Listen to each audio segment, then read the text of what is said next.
A mother prepares lunch for her 6-year-old daughter one afternoon while the latter plays in the backyard. Up until the mother turns to look at the sink and notices that it is black and ashy, everything appears to be normal. She takes a moment to process what she is seeing before she begins to scan the kitchen. She is completely shocked to see that the entire location appears to have burned down, as if by a major fire. Her instinct prompts her to turn quickly toward her daughter, but the youngster who was there just a moment ago has vanished. When the mother panics and rushes to the bedroom, she encounters yet another shock. Her 6-year-old daughter has traveled back in time and become her 3-year-old self, along with the room, which has also undergone an older transformation. The mother cries aloud and rushes outside to find a crowd gazing in awe at her apartment building. The entire building appears to have burned, but there was no fire, unlike the kitchen. The exact same fire accident has happened in the past, giving the impression that the entire town has time traveled back a few years. The building flickers abruptly, making the crowd gasp. The world begins to return to normal. The young girl immediately transforms back into the 6-year-old she was before. The locals don't waste any time in calling the police to look into the strange activities. Then, an FBI detective named Olivia is presented to us. When she and her team arrive on the scene, they find that some areas of the house are completely undamaged and free of any burn marks, while the others have been completely destroyed by the fire. They also learn from looking at several records of the location that the building had been destroyed by fire 3 years earlier and had exactly the same appearance as it does now. It almost seems like some of it traveled through time via teleportation. The mother from earlier confirms that her daughter was 3 years old when the last fire happened and that she, too, teleported in time earlier, lending credence to this theory. Detective Olivia is intrigued by the situation but not shocked by it. She has seen these activities repeatedly over the past week, which is why she says this. Around the area, they use a unique neuroradiation device. If the levels are high, time has already passed or will soon pass through the area. A group of teenagers is traveling through a forest at night to a party in another area of the city. A moving train suddenly appears in front of their car during a calm night. They stop right away, narrowly avoiding colliding with the train. When they exit, they witness the train flickering before it completely vanishes. The group is left speechless and unable to verify what they just witnessed. The news of the train's appearance reaches Olivia's fellow detective Peter the next day. As he prepares to leave the station, he suddenly and magically reappears there. While they are on the scene, other police officers are not aware of his sudden appearance. Peter, who is confused, is still looking into things despite not knowing how he got there. He appears to have traveled through time, just like the earlier house. Olivia is also present and is conversing with the witness to the train. He affirms seeing a sphere bubble around the train as it passed and swears he wasn't high. This is particularly odd considering that no train has used the tracks since it was closed 3 years ago. Peter uses a neuroradiation testing device to scan the area and notices that the youngster's car's front end has changed because it touched the train's bubble last night. When Peter touches the bumper, a piece breaks into his hands because it is so flimsy. When Peter turns around to tell his co-workers about the car, he unexpectedly reappears inside a vehicle and joins them as they travel to the railway location. He realizes that he left the station earlier and went into the future, but that he is now back in the original time. Although the phenomenon is strange and Peter isn't sure of why it is affecting him, he chooses not to ask Olivia for assistance. His co-workers question him about what is wrong after noticing the change in his demeanor. As soon as Peter feels better, he informs them that their car contains high levels of neuroradiation. This is incredibly unnatural, so it follows that human technology of some sort is to blame for these time events.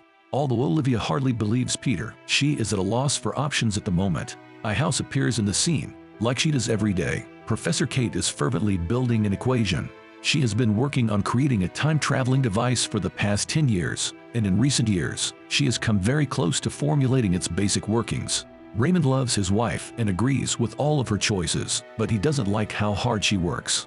He approaches her while focusing on his watch timer. Strangely, he holds Kate tenderly and bids her farewell. She leaves his arms in less than a second, along with her artwork from the wall.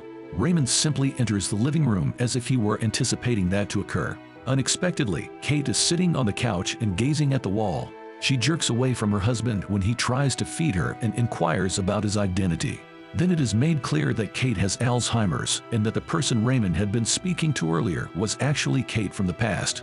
Kate was very close to building a time machine when she first began to lose her senses. She was defeated, though, as a result of the illness.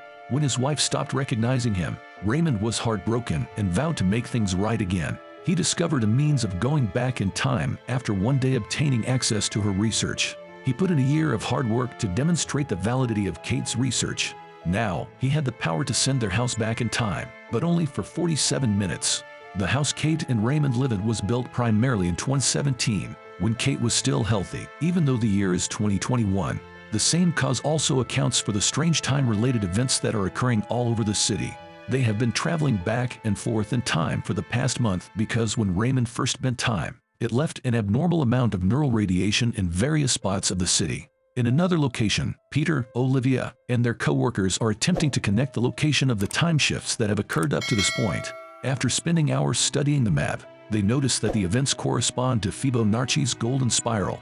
This means that in order to identify the origin of the anomalies, they should inspect all areas that are within a 3-mile radius of the center. Back at home, Raymond looks after Kate, who is frantically discussing going shopping for Christmas.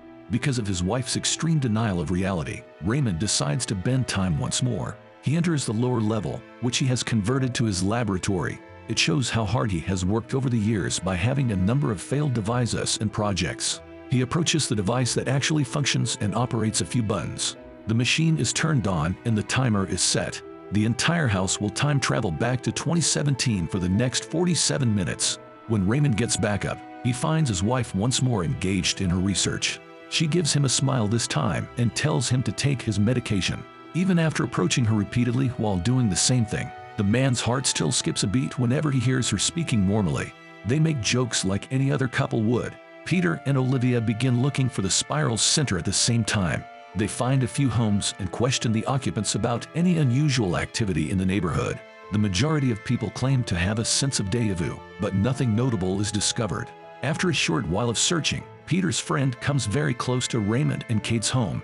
He bursts into ashes and vanishes as he enters the lawn. This is so that it won't be crushed by any sudden appearances in the time field that mess with the object. When Olivia notices that her friend is disappearing, she immediately alerts the others. Within a short period of time, a large group of agents show up in front of the home in search of a way inside. From the window, Raymond sees the cars coming and begins to worry. He wants to stop the machine, but if he does it too quickly, space-time itself could be irreparably damaged. Raymond also lacks the formula to turn off the machine once it is turned on because he has been letting it run continuously up until this point. Raymond needs his wife's assistance in making the time change permanent because that is the only way to avoid being discovered right now. He drags a bewildered Kate into the basement, where he hurriedly gives her a tour. She doesn't remember anything about the future, so she is perplexed by the location and her husband's rambling. Finally, Raymond reveals to her that he spent 3 years creating a time machine for her project. He calls her brilliant and begs her to assist him in making it official so they can coexist indefinitely. Kate, who is still perplexed by everything, asserts that she never intended to defy nature's laws and that her project was intended to remain a theory. Raymond counters that she has given a lot to him throughout her life and that the only way for him to repay her is by saving her. Kate is stunned by his words and asks him what will become of her in the future. Even after learning about Alzheimer's, she still wants Raymond to halt time travel. Olivia approaches the house outside and sprays a chemical on it. A massive time bubble that engulfs the entire property can be seen in the right lighting. After witnessing what happened to her colleague earlier, Olivia declines to enter. Peter keeps observing the areas near the house in an effort to predict where the subsequent time lapse will occur. To his horror, a river tunnel that wasn't there 4 years ago is located in the very next target area. Hundreds of people would drown and perish inside the tunnel if the time relapse occurs. While the others keep trying to enter the house to stop the machine, one of them immediately runs to get the area evacuated. The scientist Peter is friends with creates a magnetic vest that reflects radiation when one is inside the time zone in the scene that follows. Olivia protests that she wants to enter, but Peter, who has a background in science, is given the job. When he takes the first step inside the bubble, everyone holds their breath. Thankfully, the vest functions, and he can enter the house without incident. He quickly locates the basement, but not before getting hit in the head. While Raymond maintains that he is doing everything for Kate, Kate disapproves of what her husband is doing. At the same time, the river's underground tunnel begins to vanish. People marvel as the water begins to flow in, defying all laws of physics. Kate doesn't want him to waste his life living in a bubble with her, so the husband and wife fight back at the house. They are shocked when Peter points a bat at them because they are unaware that he is awakening in the background. He tries to shut the machine off, but is unsuccessful because doing so quickly would cause a rip in space-time. Peter explains to the couple about the tunnel and how, if the machine keeps running, hundreds of people will perish. Kate agrees to turn it off right away, but only if her husband won't be held accountable for his actions. Peter prioritizes lives of those in need and consents to negotiating the terms with the authorities. Kate completes the equation when there are just 1.5 minutes left on the machine and the tunnel is about to flood.